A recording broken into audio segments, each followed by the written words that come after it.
Alors, je vais essayer d'aller vite.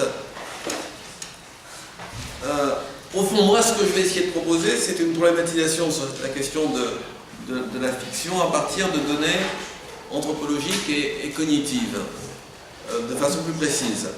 Alors, effectivement, comme Agathe l'a rappelé à travers Schaeffer, il faut partir de l'origine grecque. Enfin, c'est frappant de voir que la philosophie grecque part en partie d'une réflexion sur l'imagination et la fiction. Alors, je suis toujours étonné à ce propos de l'opposition qu'on établit entre Platon et Aristote, en faisant d'Aristote un anti-Platon. Moi, de mon point de vue, ils disent à peu près la même chose.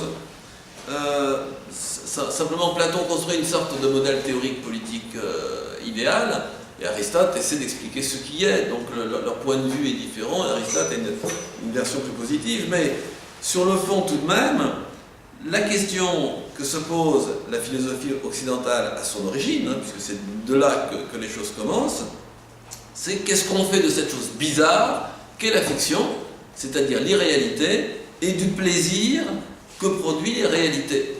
Il y a quelque chose je veux dire, c'est un petit peu comme le problème moral qu'on pose actuellement à propos des drogues. Ben voilà, la fiction, c'est la drogue de la civilisation antique. Et non seulement on prend du plaisir à quelque chose qui n'existe pas, mais on prend plaisir à quelque chose qui n'existe pas, mais qui représente des choses qui devraient produire du déplaisir. C'est vraiment le problème d'où part Platon. Et c'est vrai qu'il faut vraiment qu'on...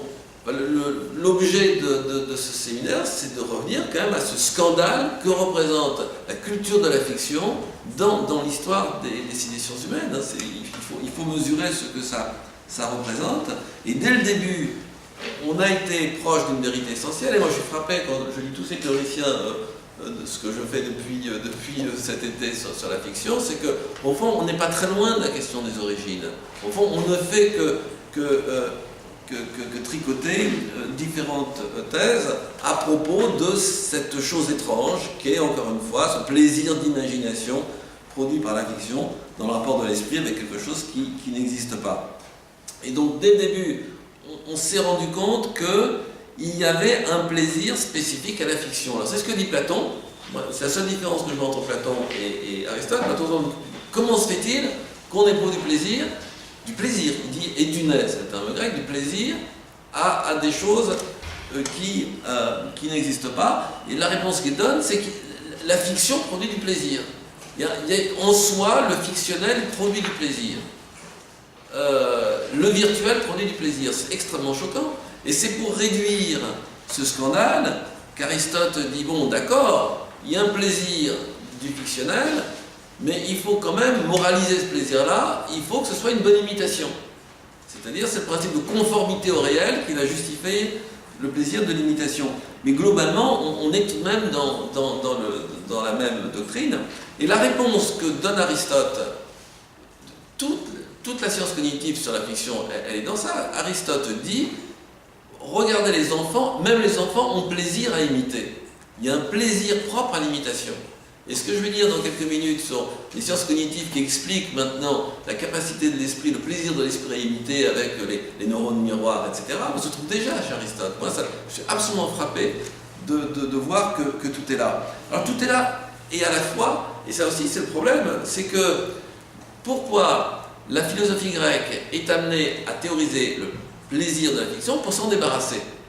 Je rappelle que la pensée présocratique est une pensée qui admet que l'intelligence repose sur la fiction, c'est-à-dire sur l'imagination. Il suffit de lire les restes qui nous restent de pensée présocratique. À partir du moment où on construit une société démocratique, rationnelle, qui repose sur l'exercice de la raison, le débat, etc., il faut établir une sorte de ligne rouge entre les plaisirs de la fiction et la raison. Et donc on exclut la fiction de l'exercice de la pensée. Et c'est exactement, c'est ce qu'explique très bien aussi Gilbert Durand à propos des mythes et la mythanalyse, etc., qu'il y a le monde occidental s'est construit sur la ghettoisation de la fiction, si je puis dire, de l'imagination. Et donc Aristote a quand même été l'instrument de cette exclusion. Donc moi je ne vois pas du tout d'opposition entre Platon et Aristote. Platon a donné la ligne de conduite et Aristote s'est chargé des basses manœuvres, des basses besognes, c'est-à-dire de construire ce ghetto qui est celui de la fiction, et donc ensuite ça donne Genèse, etc. Donc voilà, donc moi je vais avancer dans mes références bibliographiques en 3 étapes. La première, où je montrerai à partir d'un ensemble de lectures en quoi l'imagination peut être conçue, d'un point de vue anthropologique, comme ce qui assure l'interface entre l'homme et le réel. L'imagination, ça sert pour l'homme à mettre à distance le réel tout en le regardant. Deuxièmement, ce que je disais rapidement au propos du make-believe, en quoi la fiction occupe un terrain ambigu entre ce qui relève de la représentation et ce qui relève de l'action. Et troisième étape, la question spécifique de la différence entre la fiction et la non-fiction. Vous allez voir, premier point, on peut admettre aujourd'hui que l'imagination, ça sert pour l'homme à établir une relation reposante, si je puis dire, à l'égard du réel. Alors, je partirai ici d'un anthropologue qui va intervenir dans le séminaire à la séance suivante, c'est Albert Piette. Alors, je vais très vite, je rappelle Albert Piette, P-I-E-2-T-E, alors vous l'avez dans la bibliographie. Encore une fois, j'ai oublié d'apporter mon exemplier. Si tu as une fille blanche libre, on peut faire passer pour que vous marquez votre adresse mail pour que j'envoie des éléments. Albert Piette dit une chose très simple. Ce qui caractérise l'homme, l'homo sapiens, ce n'est pas qu'il s'appuie, c'est pas qu'il pense. Ça, les animaux le font, et l'homme de Néandertal. Ce qui caractérise l'homo sapiens, dit Piette, c'est au contraire que l'homme peut se relâcher. C'est ce qu'il appelle la reposité. L'animal est toujours aux aguets, le petit lièvre, etc. Bon, tandis que l'homme, cela coule douce à certains moments. Il a une capacité à se dire « je ne crains pas le monde ». Et c'est parce que l'homme a cette capacité de dire « je ne crains pas le monde » qu'il peut se mettre à faire autre chose qu'avoir peur, ou être aux aguets.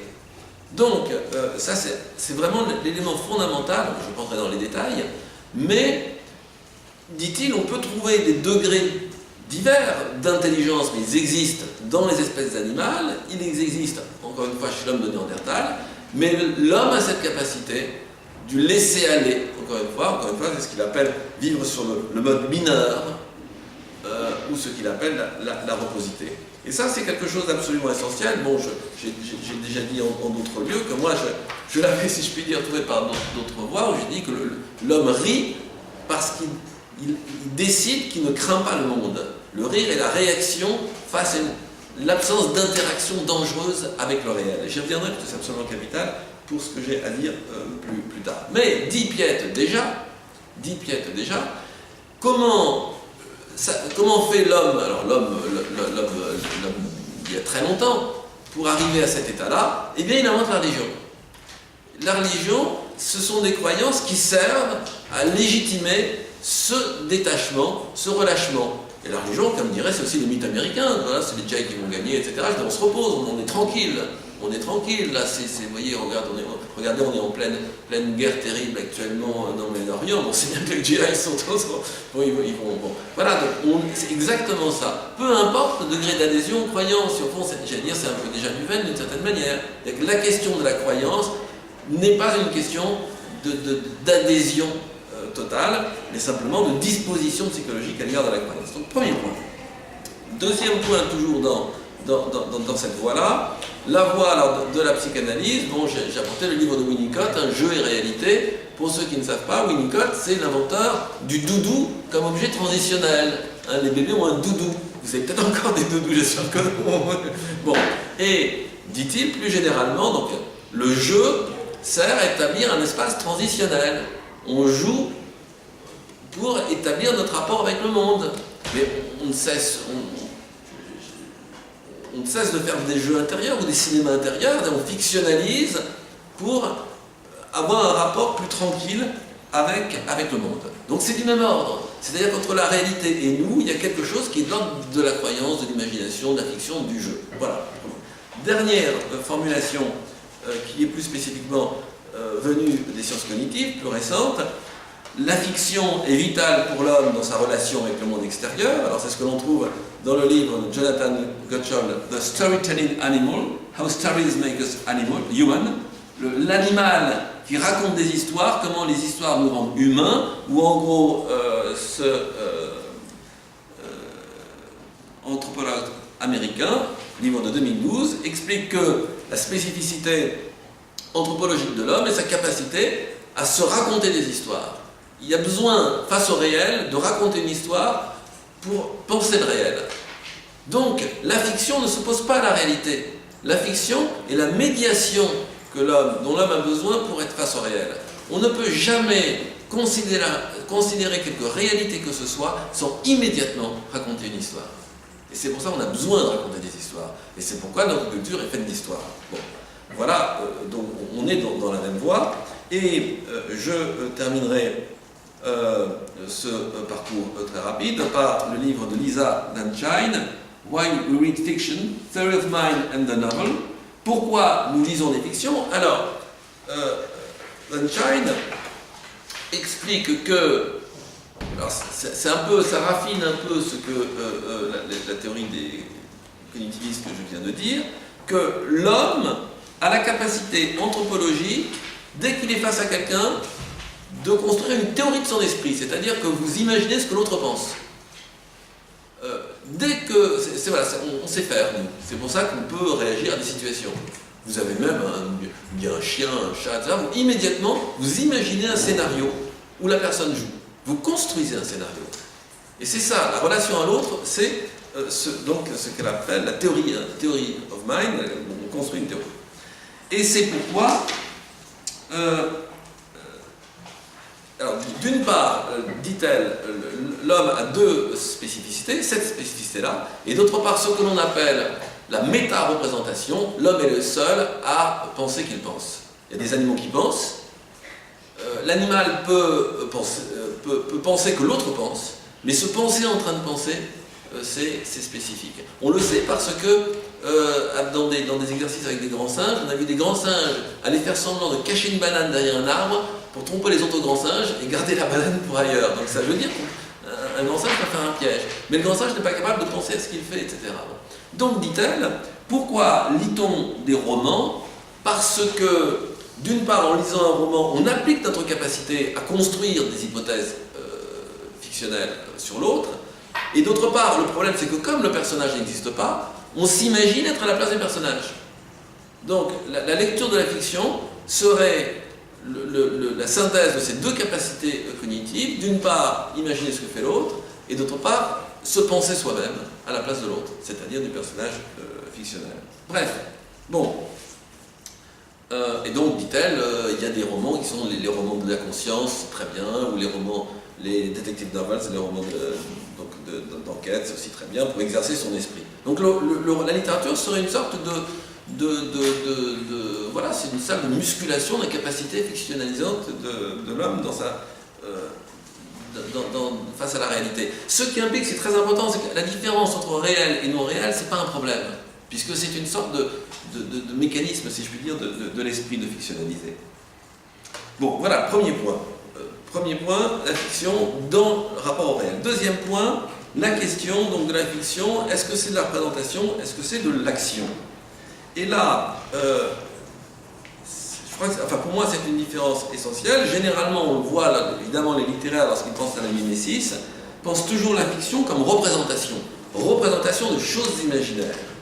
Or, pour moi, ce n'est pas la même chose si la fiction concerne la représentation de choses imaginaires ou consiste à des actions à caractère virtuel.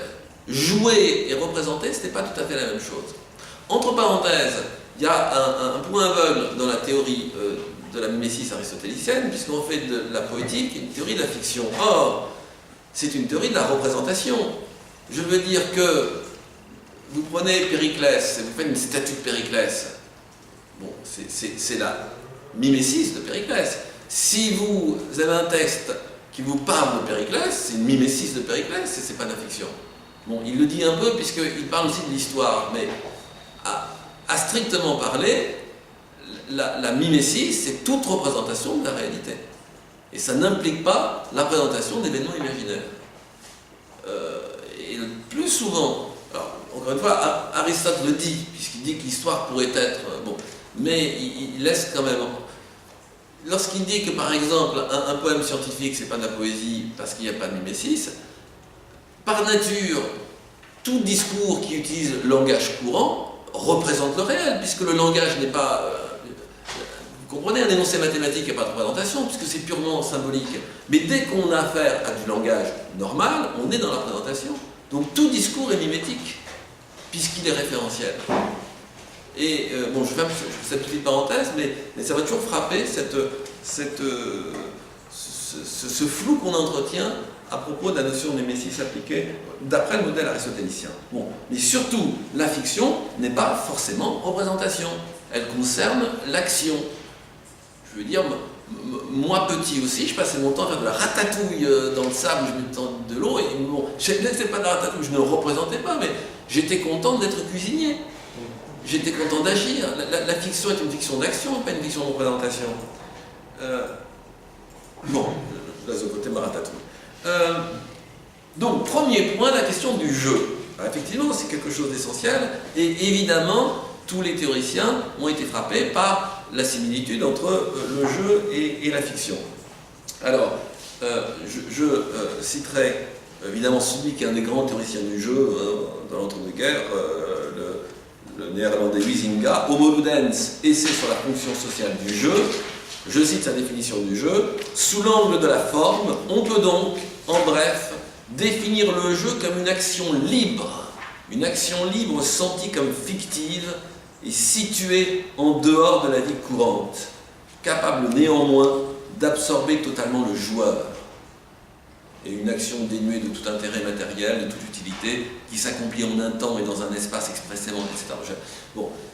Mais c'est très important de souligner cet élément de la définition, le jeu comme action libre. Comment dirais-je? Je prends toujours l'exemple de deux lionceaux qui jouent et qui escaladent le gros lion, etc., en le mordillant. Bon, en principe, le lion ne va pas tuer les lionceaux, ça arrive de temps à autre, le jeu s'arrête. Mais pourquoi c'est du jeu? C'est du jeu parce qu'ils font des choses en sachant qu'il ne peut rien leur arriver. Et encore une fois, moi j'en ai déjà parlé à certains d'entre vous, donc je ne vais pas trop insister là-dessus, mais ce qui caractérise le jeu, c'est effectivement une action libre dont on n'a rien à redouter en retour du réel. Cette question du jeu amène donc à élargir le domaine de la fiction, et c'est ce que fait un auteur bien connu de Mathieu Le Tourneau, c'est un pote à lui, Olivier Caïra, définir la fiction du roman au jeu d'échecs. Alors, je vais aller vite sur son livre. L'enjeu de Caïra est de rejeter, en gros, de s'en prendre aux littéraires, surtout aux linguistes, qui ont une définition strictement linguistique et textuelle de la fiction, comme représentation linguistique. Et lui est un spécialiste des jeux d'échecs ou jeux virtuels, et donc il oppose ce qu'il appelle les fictions, ce qu'on appelle les fictions mimétiques aux fictions axiomatiques.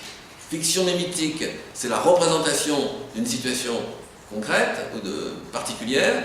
La fiction axiomatique, c'est l'imagination de lois qui produisent des univers. Quand on joue une partie d'échecs, il y a des règles. Et ensuite, le joueur fait autant de parties d'échecs que possible.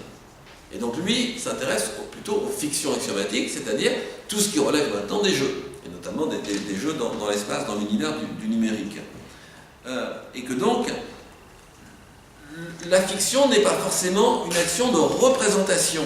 Je cite Caïra, « Trancher le lien entre fiction et représentation, c'est s'affranchir d'une vision purement mimétique de la création et admettre que l'homme peut présenter et non représenter des êtres et des relations entre ces êtres.